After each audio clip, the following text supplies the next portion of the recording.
মমতা বন্দ্যোপাধ্যায় আজকে পরিষদীয় বৈঠকে এই দাবি করলেন যে ২৬-এ ২/৩ আসন পাবে তৃণমূল। মমতা বন্দ্যোপাধ্যায় পরিষদীয় দলের বৈঠক বসেছিলেন বিধানসভায় বিধায়কদের সঙ্গে এবং সেখানেই এই দাবি করলেন কনফিডেন্ট মমতা বন্দ্যোপাধ্যায়। আজকে বিধানসভায় পরিষদীয় দলের বৈঠকে কি দাবি করলেন, কিসের প্রেক্ষিতে এই প্রসঙ্গ উঠে এলো, কথা বলবো প্রতিনিধি আবিরের সঙ্গে। আবির,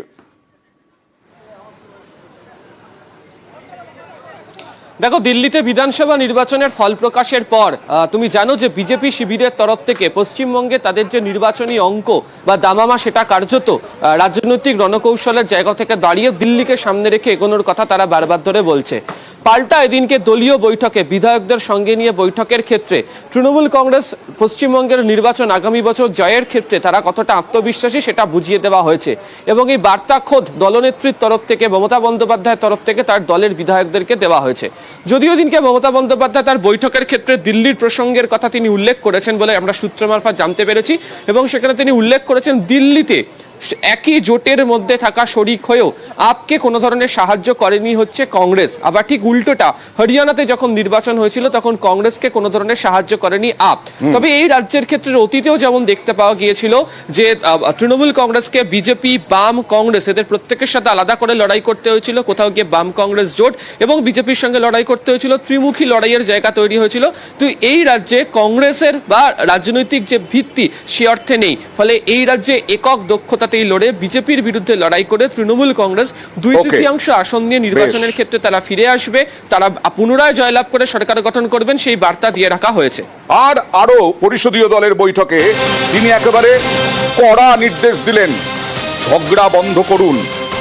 বিধায়কদের বললেন, কি বললেন, ব্লক অঞ্চল নিয়ে অভিযোগ থাকলে জানানোর নির্দেশ দিলেন। যদি নিজেদের মধ্যে কোনো সমস্যা থাকে দলে বলুন, নিজেদের মধ্যে ঝগড়া বন্ধ করুন মমতা বন্দ্যোপাধ্যায়, এবং দলের সম্মান রক্ষা করার বার্তা দিলেন মমতা বন্দ্যোপাধ্যায় আজকে পরিষদীয় দলের বৈঠকে। আর কি বললেন মমতা বন্দ্যোপাধ্যায়, কড়া নির্দেশ দিলেন, জেনে নেব আবিরের কাছ থেকে। প্রথমত হচ্ছে যে সংগঠনের রাজ যে তার হাতেই থাকছে কার্যত আজকে তিনি বুঝিয়ে দিয়েছেন এবং সে কারণেই উল্লেখ করেছেন যারা বিধায়করা রয়েছেন তারা আগামী ২৫ তারিখের মধ্যে অরূপ বিশ্বাসের কাছে তাদের ব্লক স্তর, অঞ্চল স্তরে যারা ৩টি করে নাম সেগুলিকে পাঠাতে হবে এবং সেই বিষয় নিয়ে দল সেখান থেকে দেখে তাদের সিদ্ধান্তের কথা জানাবে। তার কারণ গত কয়েক মাস ধরে তুমি জানো যে সংগঠনের বদল নিয়ে বিভিন্ন যে চর্চা তা ইতিমধ্যেই শুরু হয়ে গিয়েছে। দ্বিতীয়ত, দলীয় বিধায়কদেরকে তিনি মনে করিয়ে দিয়েছেন তাদেরকে কি ধরনের আচরণ করতে হবে, সংযত থাকতে হবে।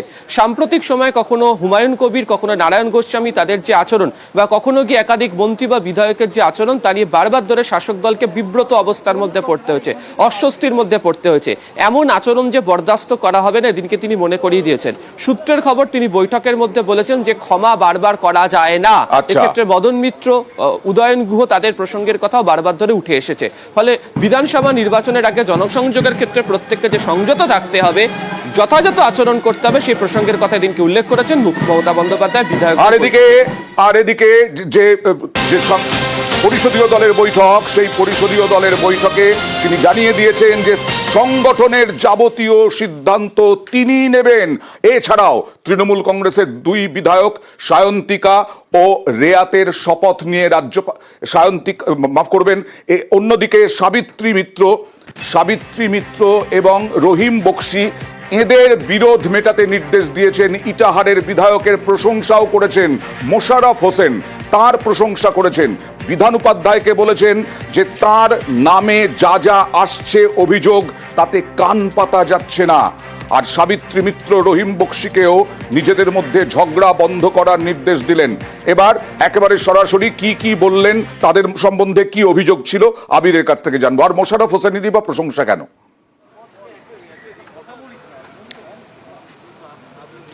প্রথমত হচ্ছে মোশাররফ হোসেন, তিনি চাটাই বৈঠক শুরু করেছিলেন। এদিনকে তিনি উল্লেখ করেছেন যে ইটাহারের বিধায়ক যেভাবে জনসংযোগ করছেন তাতে বাকিরাও এই জনসংযোগের বিষয়টিকে উদাহরণ হিসাবে নিতে পারেন, এরকমভাবে জনসংযোগ করতে পারেন। দ্বিতীয়ত হচ্ছে দিনকে জ্যোতিপ্রিয় মল্লিকের প্রশংসা শুনতে পাওয়া গিয়েছে এবং তিনি উল্লেখ করেছেন যে জ্যোতিপ্রিয় মল্লিককে যেভাবে অন্যায় করে ২.৫ বছর ধরে আটকে রাখা হয়েছিল, রাজনৈতিক কারণে আটকে রাখা হয়েছিল। আদালতে কোনো কিছু প্রমাণ দিতে পারা যায়নি। জ্যোতিপ্রিয় মল্লিক ওরফে বালু তিনি জেল থেকে তিনি বেরিয়ে এসেছেন এবং আগামী নির্বাচনের ক্ষেত্রে এই বিষয়গুলোকে সামনে রেখে প্রচারের ক্ষেত্রে জোরদার করতে হবে। তিনি উল্লেখ করেছেন বিধান উপাধ্যায় এবং নরেন চক্রবর্তী তাদের দুজনের মধ্যে যে দ্বন্দ্বের কথা। তিনি উল্লেখ করেছেন মালদাতে যেভাবে একদিকে সাবিনা ইয়াসমিন, অন্যদিকে আব্দুর রহিম বক্সি, অন্যদিকে সাবিত্রী মিত্র তাদের দ্বন্দ্বের কথা। আগামী দিনে এদেরকে নিজেদের দ্বন্দ্ব মিটিয়ে একসঙ্গে যে কাজ করতে হবে এবং কোনো ধরনের গোষ্ঠীবাজি, কোনো ধরনের দ্বন্দ্ব যে বরদাস্ত করা হবে না, এদিনকে বৈঠকের ক্ষেত্রে পরিষ্কার বার্তা তিনি দিয়ে রেখেছেন। বেশ, আর এই মুহূর্তে আরো একটি বড় খবর। রাজ্যপাল ভাষণ দিলেন আজকে বাজেট অধিবেশনে। রাজ্যপালের ভাষণ দিয়ে শুরু হলো বাজেট অধিবেশন। রাজ্যপালের বক্তব্যে কেন্দ্রীয় বঞ্চনা, বোসের ভাষণে কেন্দ্রীয় বঞ্চনা। বাজেট অধিবেশনের শুরুর ভাষণে বঞ্চনার উল্লেখ। কি বললেন রাজ্যপাল সিভি আনন্দ বোস? সরাসরি চলে যাব প্রতিনিধি আবিরের কাছে।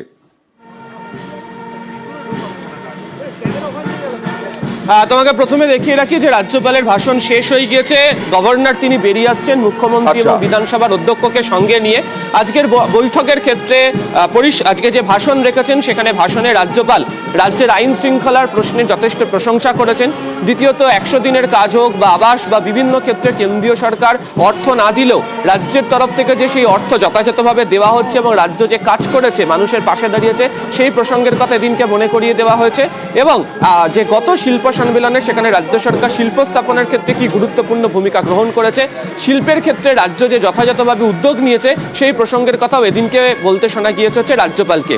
যদিও আজকে রাজ্যপাল তিনি যখন বক্তব্য পেশ করছিলেন তখন আইন শৃঙ্খলা ইস্যুতে প্রথমে বিরোধী দলনেতা শুভেন্দু অধিকারী, পরবর্তী সময় অগ্নিমিত্রা পাল তারা বক্তব্য রাখার চেষ্টা করলেও রাজ্যপাল তিনি তার বক্তব্য পড়া থামাননি। প্রথমে বাংলাতে এবং পরে ইংরাজিতে তিনি তার যে বক্তব্য রাজ্য সম্পর্কে তার যে মতামত তিনি সেটা দিনকে পেশ করেছেন।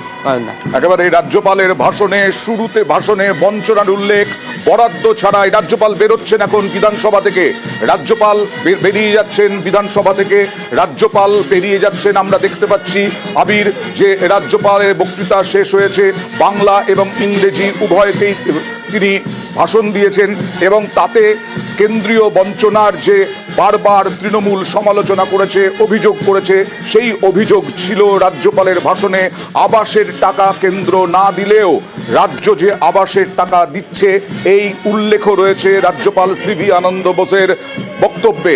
আনন্দ বোস এসেছিলেন দুপুর 2টোর কিছু পরে এবং তারপরে তিনি এখন বেরিয়ে গেলেন। তার বক্তব্য পেশ করলেন বিধানসভায় রাজ্যপাল সিভি